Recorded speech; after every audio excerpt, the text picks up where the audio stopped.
Hello students, welcome to the M square coaching classes YouTube channel.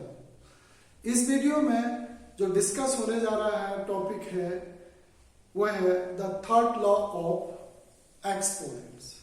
Third law of exponents आपने कहा sir ये third law of exponent क्या है? May be earlier classes या previous classes में आपने इसको पढ़ा होगा, ठीक है।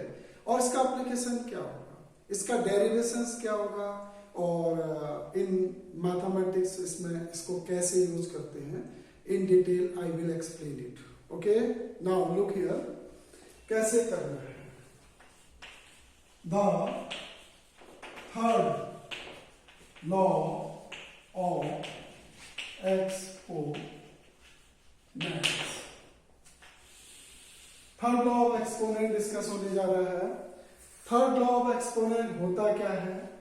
a to the power m to the power n means ये बेस एक्सपोनेंट है, फिर उसका एक्सपोनेंट है। आउटर से जाएंगे तो ये फर्स्ट एक्सपोनेंट बनेगा, ये सेकंड बनेगा। इनर से जाएंगे फर्स्ट बनेगा, सेकंड बनेगा। बेस एक्सपोनेंट का भी एक्सपोनेंट है, तो इसका रिजल्ट क्या पड़ा है? Base exponent to the power exponent. तो base will remain a, base तो एक ही रहेगा। एक्सपोनेंट्स और पावर्स मल्टीप्लाइड हो जाते हैं, आर मल्टीप्लाइड। ये रिजल्ट्स है। वाई हमने चेक करना है कि वाई ऐसा क्यों होता है। वेर अभी n, बिलोंग्स टू इंटीजर या नेचुरल नंबर और base a belongs to r. a is any real number. आपने कहा sir in all the cases, अभी तक जितने भी केसेस आपने डिस्कस किए हैं, वीडियो 1 टू वीडियो 7, ये आपके लिए वीडियो 8 बनने जा रहा है। Why are you taken m, n exponents को आपने पॉजिटिव इंटीजर और नेचुरल नंबर ही लिया है। मींस एक्सपेंशन के लिए एक्सपोनेंट्स को नेचुरल और पॉजिटिव ही लेंगे तभी एक्सपेंशन होगा। मींस आपने कहा सर, मैंने कहा define a to the power n। a to the power n को डिफाइन करना है, means expand a to the power n। इसका एक्सपेंशन कब होगा चेक करना। एक्सपोनेंट को नेचुरल नंबर होना पड़ेगा या पॉजिटिव होना पड़ेगा। तो यही से बेस एक्सपोनेंट का बेसिक कॉन्सेप्ट है। यही बेस एक्सपोनेंट का बेसिक कॉन्सेप्ट है और a के लिए केसेस लगते जाते हैं। समटाइम्स a डज नॉट 0, तो a के लिए स्पेसिफिक केसेस लगेंगे। तो चेक करना है बेस एक्सपोनेंट नंबर का एक्सपेंशन कब होगा। इस n को नेचुरल नंबर होना है। ये n अगर नेचुरल नंबर है, like that a to the power 3, a to the power 7, 2 to the power 3, 5 to the power 7, these are cases। इसका एक्सपेंशन हो जाएगा, मीन्स इसको क्या लिखा जाएगा? a into a into a 3 times, a into a into a into a into a 1 2 3 4 5 6 7 1 2 3 4 5 6 7। Similarly expansion हो जाएगा। Exponent natural positive integer है, नेचुरल है या पॉजिटिव है। एक्सपोनेंट 2 into 2 into 2 3 टाइम्स हो जाएगा। हियर आल्सो एक्सपोनेंट 7 है। 5 into 7 मींस नेचुरल नंबर या पॉजिटिव इंटीजर। तो 5 into 5 into 5 into 5 into 5 into 5 into 5 1 2 3 4 5 6 7। तो एक्सपेंशन, तो here n belongs to n। तो a को कितना टाइम्स लिखेंगे? a into n times. ये जनरलाइजेशन हो गया, means a into a into a into and 2 n factors। तो हम इस a को n टाइम्स मल्टीप्लाई कर सकते हैं, उसी का यहां यूज होगा। कुछ नहीं है, डेफिनेशन को a to the power n के एक्सपेंशन को यूज कर करके, अप्लाई कर करके हमने फर्स्ट लॉ फाइंड आउट किया था, डेराइव किया था, उसके एप्लीकेशंस पढ़े थे। सेकंड लॉ डेराइव किया था, उसके एप्लीकेशंस पढ़ लिए हैं। As the same way a to the power 0 को फाइंड आउट किया है और नेगेटिव पावर को पॉजिटिव पावर में कन्वर्ट करना सीख लिया है। तो now with the help of this definition a to the power n where n is natural number या पॉजिटिव, इस एक्सपेंशन से we will prove this, LHS से RHS प्रूव कर लेंगे। फिर इन क्वेश्चंस में RHS का यूज LHS में कैसे होता है देखो। अब इसको बिफोर डेराइविंग दिस लॉ, इस लॉ को निकालने से पहले मैं एक पर्टिकुलर केसेस का हेल्प लेगा। ये इसलिए ले रहा है कि आपके लिए, स्टूडेंट्स के लिए या समझने के लिए बहुत आसान हो जाता है। मैं इजी मतलब नंबर्स लेगा और एक्सपोनेंट भी बहुत इजी लेगा अब, ताकि आप इजीली आप इसको समझ सकें। फिर इस लॉ को मैं जनरलाइज करेगा। जनरलाइज करने का मतलब अभी किस एक्सपोनेंट्स के लिए करेगा। अभी जनरलाइजेशन केवल नेचुरल एक्सपोनेंट्स के लिए हो रहा है, पॉजिटिव इंटीजर्स के लिए होता है। इन फर्दर टॉपिक्स में ये एक्सपोनेंट फिर नेगेटिव भी हो सकती है, इंटीजर मीन्स रैशनल भी हो सकती है, इररेशनल भी हो सकती है, रियल भी हो सकती है, may be imaginary means complex number भी हो सकती है। अब क्लास 9 के स्टूडेंट को लग रहा होगा कि क्यों, क्योंकि एक्सपेंशन होगा, आप 10th में भी प्रमोटेड होंगे, 11th भी जाएंगे, 12th भी जाएंगे, तो अब उसके केसेस को मैं डिस्कस कर रहा हूं। ओके, इस थर्ड लॉ को समझने से पहले, इसको समझने से पहले आपको एक पर्टिकुलर केस समझना होगा।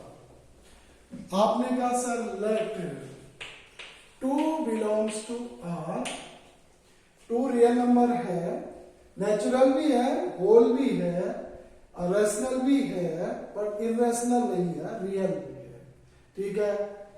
एंड 3,5 3,5 R या 3,5 बिलोंग्स टू कैपिटल है, वो तो है। 3 भी नेचुरल नंबर है और 5 भी नेचुरल नंबर है या पॉजिटिव इंटीजर, तो 3 भी पॉजिटिव इंटीजर है, 5 भी पॉजिटिव इंटीजर है। तो मैंने कहा देखो 2 को मैंने बेस बनाया और 2 को बेस बनाया और 3 को इसके ऊपर पावर लगा दिया, तो क्या बन गया, बेस एक्सपोनेंट नंबर बन गया। 2 को बेस बनाया, 3 को पावर बना दिया, तो ये आपका बेस एक्सपोनेंट।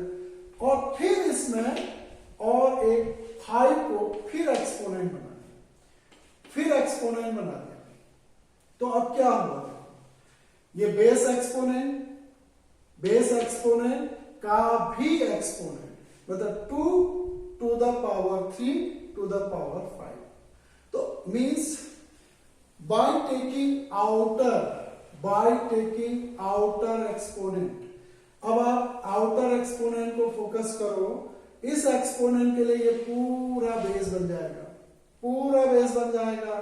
ओके, तो एक्सपेंशन हो जाएगा using a to the power n, a into कितना times, n times. Line draw कर देता है, तो इसका यूज कर दूंगा मैंने। आपने कहा okay sir, this exponent is natural number और पॉजिटिव, इस एक्सपोनेंट के लिए पूरा बेस बन जाएगा। Okay, what will become 2 to the power 3 into 2 to the power 3 into 2 to the power 3 into 2 to the power 3 into 2 to the power 3, 1 2 3 4। बस इस application को लगाना है। फॉर दिस आउटर एक्सपोनेंट, इस आउटर एक्सपोनेंट के लिए ये जो इसके भीतर है ये बेस बन जाएगा।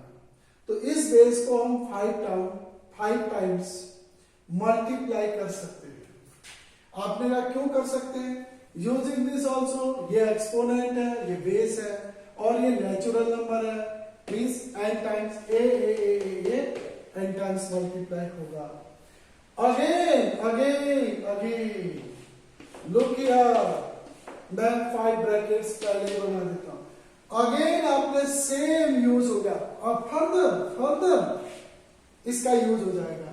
आपने कहा ओके सर, बेस है फिर एक्सपोनेंट है, विद इन दिस ब्रैकेट, इस ब्रैकेट के अंदर अब देखो क्या बनने जा रहा है, बेस है फिर एक्सपोनेंट है। एक्सपोनेंट इज नेचुरल नंबर, तो इस बेस को आप 3 टाइम्स मल्टीप्लाई कर देंगे, 2 into 2 into 2।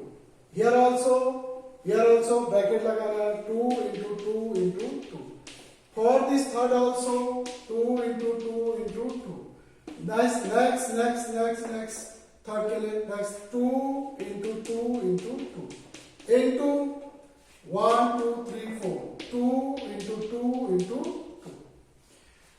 तो फर्स्टली आउटर एक्सपोनेंट से एक्सपेंशन हुआ, by taking the outer exponents, ये बेस बनेगा, इसको मैं 5 टाइम्स मल्टीप्लाई कर देगा। अगेन इसके अंदर देखो बेस एक्सपोनेंट नंबर मिल गया, तो इस 2 को 3 टाइम्स मल्टीप्लाई करेगा, यहां पर भी 3 टाइम्स, यहां 3 टाइम्स, यहां पे 3 टाइम्स, यहां पे। अब नाउ चेक करो 2 कितने टाइम्स मल्टीप्लाई हुआ है, कंफर्म है 2। 3 into 5 15 टाइम्स मल्टीप्लाई होगा, 2 15 factors या 2 15 टाइम्स। आपको चेक करना है 3 आवा, चेक करो कितना हो गया, मीन्स 6 हो गया, 9 हो गया, 12 हो गया, 15 हो गया। तो आपने कहा सर इस रिजल्ट्स को 15 को आपने कैसे पाया, 3 5 15, ये 15 टाइम्स हो गया। काउंट कर लो 1 2 3 4 5 6 7 8 9 10 11 12 13 14 15, मीन्स रिजल्ट्स क्या आया है, 2 is multiplying 15 टाइम्स। वो रिजल्ट्स आप कैसे पाएंगे, सीधे 3 को 5 से मल्टीप्लाई करके। तो what will be the final result, 2 to the power 15, 2 to the power 15। अब चेक करना है क्या आया है, on LHS 2 to the power 3 to the power 5 था, और रिजल्ट क्या है, बेस 2 ही है, बेस वही है, बेस 2 था तो बेस 2 ही है। एक्सपोनेंट्स क्या होगी, मल्टीप्लाई होगी, मल्टीप्लाइड, नो ऐड नहीं हुआ, 3 + 5 = 8 नहीं हुआ है, डिवाइड भी नहीं है, 3/5 भी नहीं हुआ है, 5/3 भी नहीं हुआ है, सबट्रैक्ट भी नहीं हुआ, only multiplied. Exponents are multiplied, वो मल्टीप्लाइड हो गई है। तो आई होप ये ही third law of base exponent है। आपने कहा सर आप इतना फोकस क्यों करते हैं चीजों में, अभी आप क्लास 11th में जाएंगे, ये आपका साइन फंक्शन बन जाएगा, ये साइन x बन जाएगा, ये log x हो जाएगा और ये रूट x हो जाएगा, ये ऐसा हो जाएगा, 2 की जगह साइन x हो जाएगा, 3 की जगह log x हो जाएगा, अगेन 5 जो है आपका रूट x हो जाएगा। अब आपको इसको डिफरेंशिएट करना होगा, इसलिए चेक करो इन क्लास 9th में चीजों का एप्लीकेशन देख लो, मींस क्या चीजें होती, यही चीज हायर क्लासेस के अंदर 2 का जगह साइन फंक्शन आ जाएगा, 3 का जगह लॉगरिथमिक फंक्शन आ जाएगा, ओके, और 5 का जगह जो है इररेशनल फंक्शन आ जाएगा। उस समय आपको इसको समझने में बड़ी प्रॉब्लम होगी। तो अभी आप कहेंगे कि सर क्लास 11th और 12th के लिए भी कुछ वीडियोस प्रोवाइड कर दीजिए, वेट इनकमिंग जो है टाइम जो है वीक्स में और मंथ्स में ये सारी चीजें आएंगी। तो आई होप आप चीजों को समझ रहे होंगे कि आपने कहा सर थर्ड लॉ क्या है, बेस एक्सपोनेंट का भी एक्सपोनेंट है, तो रिजल्ट होता है बेस वही रहेगा, एक्सपोनेंट मल्टीप्लाई होगी। वाई? और इनिशियल कंडीशंस है एक्सपोनेंट्स को पॉजिटिव इंटीजर होना है और नेचुरल। और बेस में भी जनरली बेस को हम रियल नंबर लेते हैं। With the help of particular case मैं आपको समझाने की कोशिश की। आपने कहा लेट 2 बिलोंग आर, ठीक हो गया। अब मैं इसको बेस बना रहा हूं, 3,5 बिलोंग आई पॉजिटिव और एन।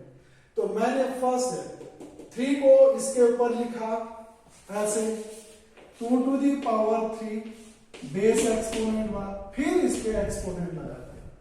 तो क्या हुआ था, आउटर एक्सपोनेंट के लिए ये पूरा बेस बन जाएगा, फॉर द आउटर एक्सपोनेंट ये पूरा बेस बन जाएगा। तो ये 2 to the power 3 5 times multiply होगा। अगेन फॉर दिस एक्सपोनेंट ये बेस बन जाएगा, इसका एक्सपेंशन हो जाएगा, because this power is positive integer as well as natural.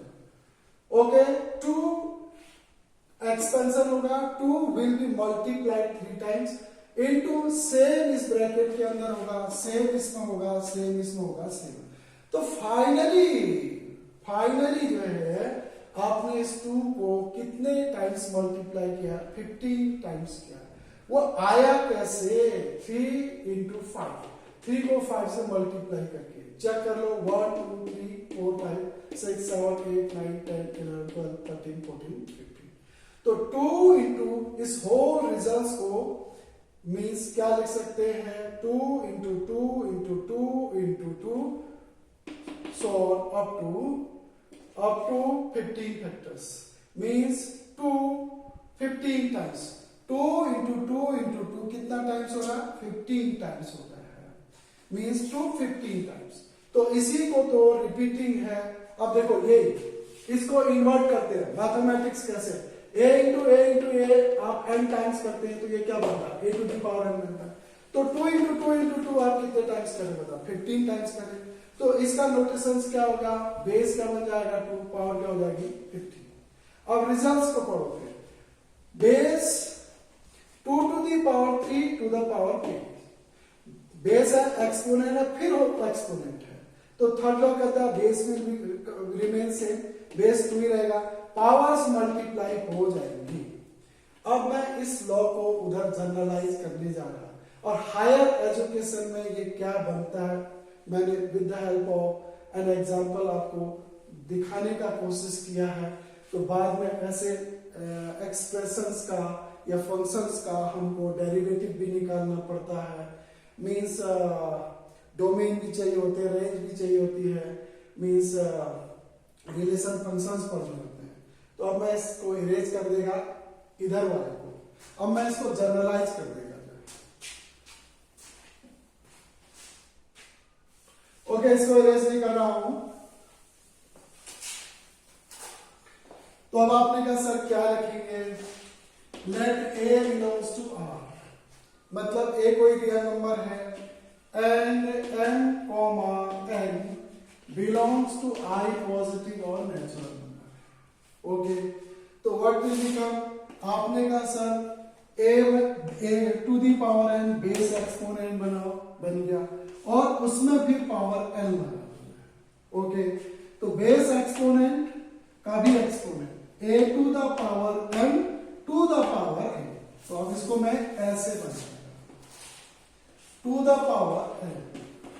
अब चेक करना है a to the power n, इस पावर के लिए, इस एक्सपोनेंट के लिए पूरी चीज क्या बन गई, बेस। तो इस बेस को मैं n टाइम्स मल्टीप्लाई कर सकता है होल। इस एक्सपोनेंट के लिए, दिस आउटर एक्सपोनेंट के लिए ये पूरा बेस बन गया, इस बेस को मैं n टाइम्स मल्टीप्लाई करेगा। ओके, मैं क्या लिखेगा, a to the power m into a to the power n into a to the power n into so on, 3 times, 3 dot मारते जनरली, टू n फैक्टर्स, ये n factors. आप इसको n times 2 n times भी लिख सकते हैं, इसकी जगह 2n टाइम्स। अगेन चेक करो, अब ये फर्स्ट ब्रैकेट आएगा इनटू ए सेकंड ब्रैकेट आएगा इनटू ए थर्ड ब्रैकेट आएगा into dash dash dash dash dash. अब मैं इसको इरेज कर देता है क्योंकि आपको लिखने में प्रॉब्लम नहीं होगी, ठीक है। आपने कहा sir again a to the power n का एक्सपेंशन हो जाएगा, a to the power n का भी expansion, because we taken already n क्या है, नेचुरल नंबर है, a into a n times. इस ब्रैकेट के अंदर a इंटू m टाइम्स हो जाएगा। Similarly a into a m times हो जाएगा, a इंटू m टाइम्स हो जाएगा, 1 2 3 इंटू सो ऑन 3 में। ओके, मीन्स यहां पर मैं 2 n टाइम्स ही रहेगा। ये देखो केवल ये ब्रैकेट खोला जा रहा है, यहां पे आपको डाउट नहीं होना चाहिए। तो इस एक्सपोनेंट के लिए a to the power n को n टाइम्स मल्टीप्लाई किया जा रहा है, मीन्स 2n फैक्टर्स किया जा रहा है, ठीक है। अब आपने कहा सर इस ब्रैकेट के भीतर n टाइम्स आएगा, ये वाला भी n टाइम्स आएगा, थर्ड वाला भी n टाइम्स आएगा, तो ये n टाइम्स ही रहेगा क्योंकि ये लास्ट nth ब्रैकेट होगा, nth ब्रैकेट है, ये n टाइम्स रहेगा, इसको n टाइम्स मत करना। चेक करो, सोचो क्यों, यहां पे देखो, फिर देखो, मीन्स ऐसा था, ठीक है। फर्स्टली देखो 2 to the power 3 into 2 to the power 3 into 2 to the power 3 into 2 to the power 3 into 2 to the power 3, 1 2 3 4 5, आपने 5 टाइम्स किया था। तो आप इसको ऐसा भी लिख सकते थे 2 to the power 3 into 2 to the power 3 into कितना 5 टाइम्स लिख सकते, चीजों को समझना है। ओके, जब इसका एक्सपेंशन हुआ था इंटू ये 5 टाइम्स नहीं बदलेगा, इसके भीतर 3 times 3 2 into 2 into 2 into 2 2 into 2 into 2 2 into 2 into 2, ये ऐसा कितनी बार किया होगा आपने, 5 टाइम्स किया होगा।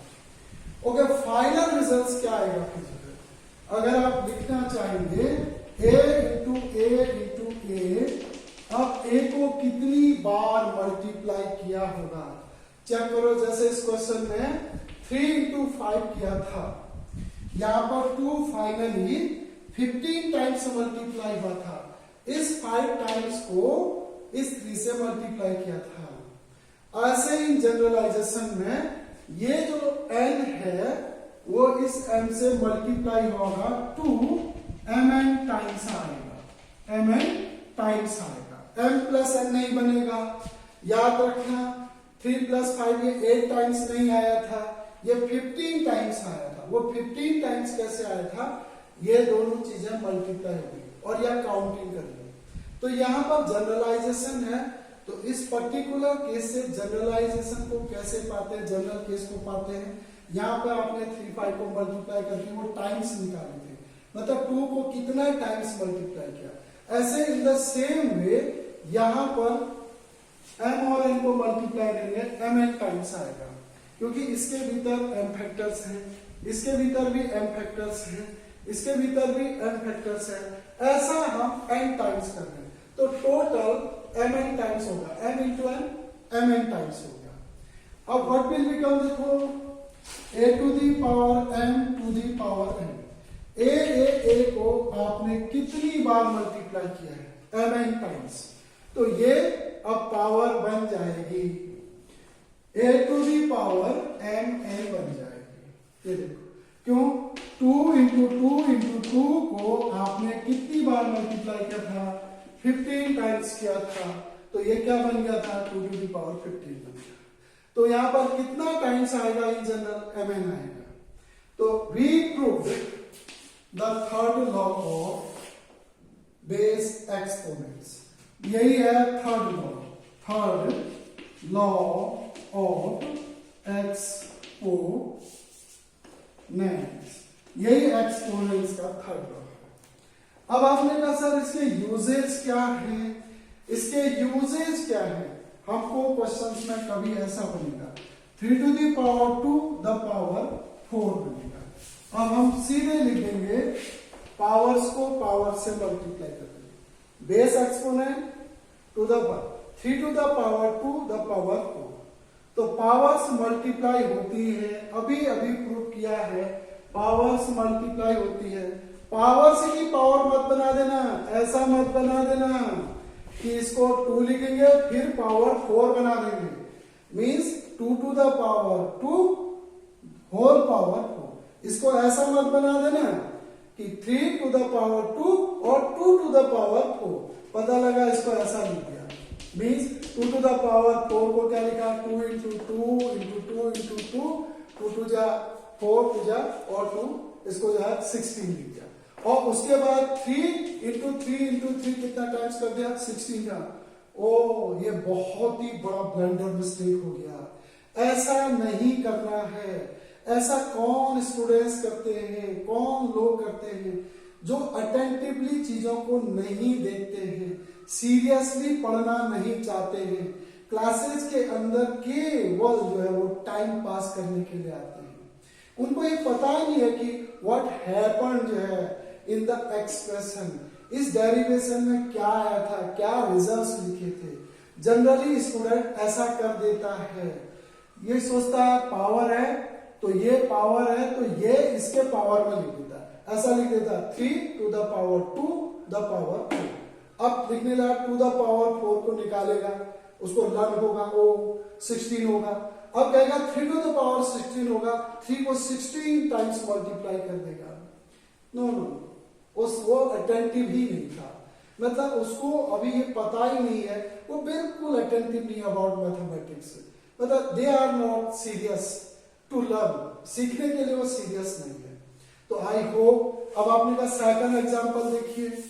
ओके लुक हियर, इसका एप्लीकेशन करेंगे, ठीक है।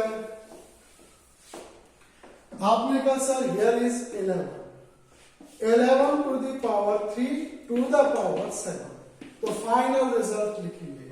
Don't worry, base exponent whole exponent, तो ये पावर है ये भी पावर है, ये मल्टीप्लाई होगी 11 to the power 3 into 7 21 होगा। अगेन 11 to the power 21, इसका एक्सपेंशन हो जाएगा 11 into 11 into 11, कितना टाइम्स होगा 21 टाइम्स है।